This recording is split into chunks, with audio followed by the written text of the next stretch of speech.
Hello you guys, Nurse Majano back with another video, and what this video is going to be about is why nurses are quitting the job or why nurses are hating the job. So first of all, let's go ahead and subscribe, share, and like. And if you guys are aware now, I am currently a Bucks ambassador now. So if you guys want to buy some supplements and help someone help me out, go ahead and use my Buck code, and my Buck code's going to be here, and the link's going to be here or in the bio below for you guys to follow the site and get 10% off, up to 20, I believe. All right, so the first one I want to say, you guys, I really want to get into it. We're gonna go in order, and they're not really completely one's more important than the other. I believe these are the 7.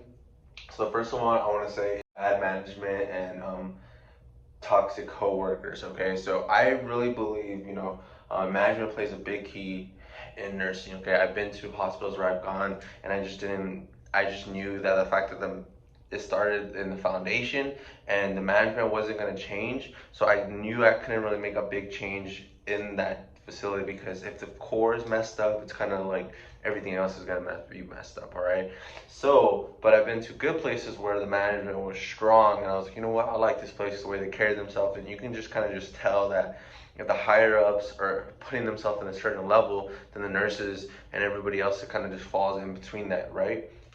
Number 2, toxic coworkers. This has been good for me and bad for me, and I want to explain why, man. So number 1, I've been to a toxic place where I couldn't even lie. I wasn't really happy with the job I was at, but at the time I was making good money, but I was learning so much. And let me tell you why. It's good, and I'm gonna be completely honest. It was good because all the nurses were on top of it. Okay, like you couldn't miss anything. Okay, you couldn't be a bad nurse, I would say. And if you are, they were on your head on it. Like, but not in a good way. Like I'm talking about they were like you could have gone at it with a nurse, because like they would try to school you. Everybody wanted to be better than everybody. Everybody wanted to make more money than everybody. And I'm gonna explain the pay, and that's number 4 later. But we weren't even making that much money as an LVN. I'm about to be an RN in like less than 50 days. I have my less than my RN program. But yeah, it was very toxic. I've seen nurses cry because they would school each other. It was just really bad area, but it was. So I've been there, and I've learned that you don't have to be in that type of environment just to be all nurses to be at a good high point, if that makes sense.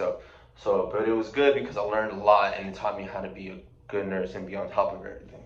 So toxic coworkers, I feel like we're all grown adults and we should communicate like that. But honestly, we don't do that in real life, and nursing. It's pretty sad. 2, rules and regulations. In nursing, I do understand the ways. There's a lot of rules, but I feel like there's so many rules now and regulations that it's insane.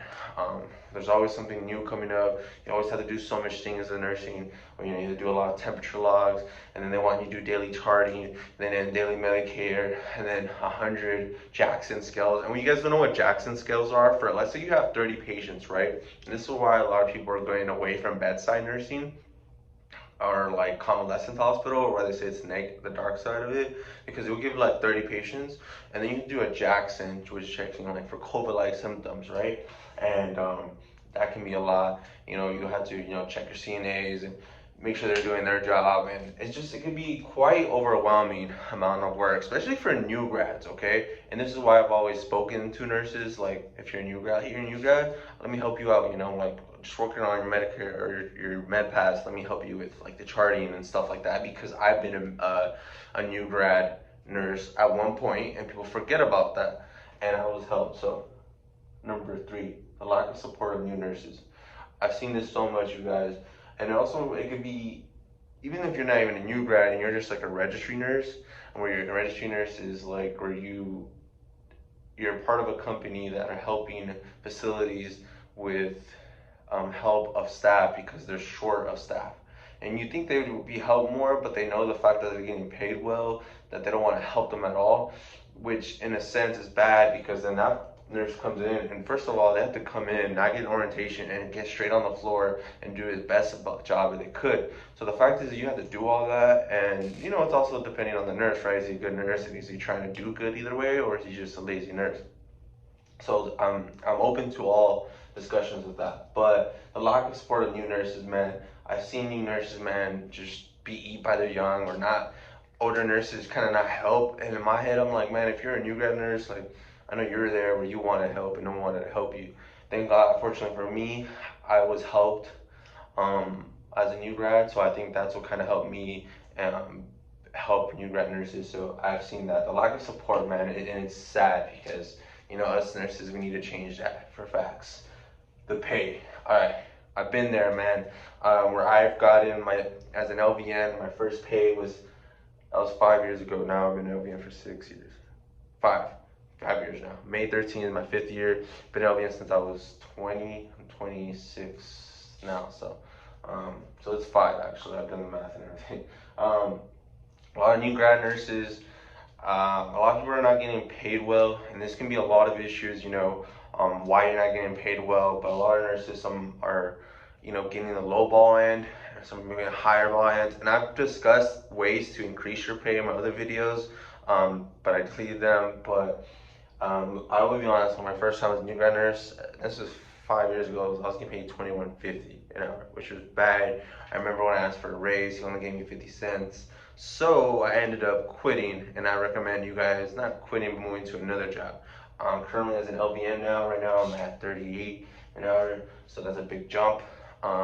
38, so you're able, there's ways to get increase in pay. One way I would just gonna recommend real quick, if one job doesn't want to pay you, go to the next.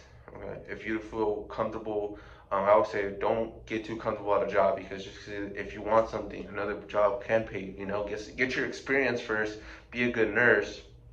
And number two, be a good nurse, learn as much as you can, and because that's gonna help you when you transition to another job. Number three, don't burn your bridges, because the fact that you're a good nurse and people know that, and if they go to a job, they might hire you and pay you more. That's what happened to me.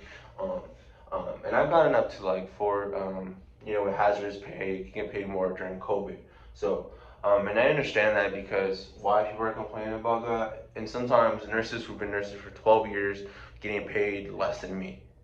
I'm not gonna be mad because I'm getting paid well, because they're gonna get mad because they're not getting paid well. And last thing I want to say about pay. Okay, make sure you ask for a raise. Like the Bible says, a man who shall not, if you shall not ask, you shall not receive. So I'm being honest, okay? And then number five, nursing can be physically gruesome, and I believe that, man. Nursing is tough, man. Especially if I realize this, man. Like I can't be doing like I've been doing this 5 years, and I'm like, man, I'm only 26. Like I could just imagine. I mean, I could see myself doing it for a very long time, but you're always on your feet all day. You're passing meds all day. At times, you're not just your nurse. Sometimes you're gonna be literally the receptionist on the phone all day. Not even have time to eat lunch as you should be. You're recommended to get every 5 hours, but sometimes you can't. Realistically, and you're always, getting orders from the doctor, helping family members, always on your feet, passing medication, pushing carts. You know what I mean? Transferring patients. So it can be tough, man. So I recommend. And bedside as well, man. Sometimes patients are rude, which I don't understand. That you're helping them out, and they can be rude too, and so it can burn you out a lot. Okay, and that's actually my next thing on burnout. During COVID, you guys, I remember when I was working in a COVID unit as an LVN, and this is actually the highest I ever got paid because of COVID, was 48 as an LVN. So the sky's the limit, man. You guys gotta do what I said at those techniques to increase your pay, okay? And it's a little bit different everywhere you go, but yeah. So COVID, burnout. I've been in LVN, and I remember during those moments, I felt really burned out. I was working a lot, and it was just too much. I think I've seen so many people pass away and die. It was an eye-opener. It made me grow up. I think all these experiences make me really mature a lot more, even though I'm a goofball and in general. But burnout and all this bad management, toxic coworkers, rule regulations, lack of support, the pay, and nursing can be physically, excruciating. Too much causes burnout, right? And I haven't even finished the last one, so it can be overwhelming. It can burn you out, man. You're doing all this stuff, so and I'm just gonna give recommendations. Is enjoy yourself, man. On your days off, man, try to do something you enjoy. Don't think about nursing, man.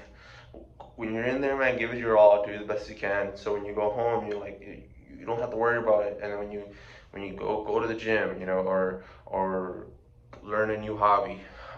Nursing isn't everything, okay? So you wanna do things out of your life. Spend time with your family. You know, read a book. Do something that you enjoy on your day off. I recommend that. Try new food places. Travel to recharge yourself. Last thing, staffing issues.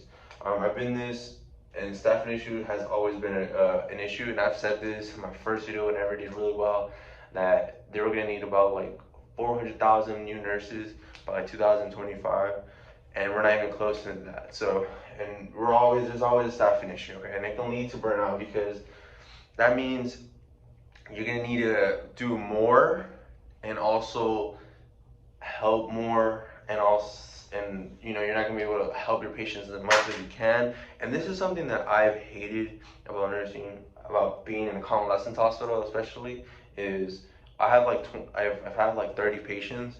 I can't spend as much time as I want to do my patients. If I have like 20 and 24 or 22, I can, because I'm so used to that overwhelming 30 that when I get 20 and 22, I can really just focus on them, and whatever they have, I can spend time. Whereas if I have 30, then they're just like a number in my eyes. Like, I have to hurry up, I have to pass them after you, and it puts them at risk, puts me at risk, losing my license, but put them at risk for being harmed by taking that medicine. So, staffing issues has always been an issue in nursing, and that's sort of like, you can be a registry nurse to help. But yeah, so staffing can be an issue, and these are 7 things that I thought of, and I've actually got this idea for RN. I forgot her name, but shout out to her for that. So yeah, so I hope you guys were able to pick up new things, and don't be these nurses, man. Don't be the nurse who is toxic. Help the new nurses, okay? Help the new nurses, because this can help you get a better pay, and you know, I can even help you not prevent from being burned out. So I hope this video helps. Go ahead and subscribe, share, and like, and peace.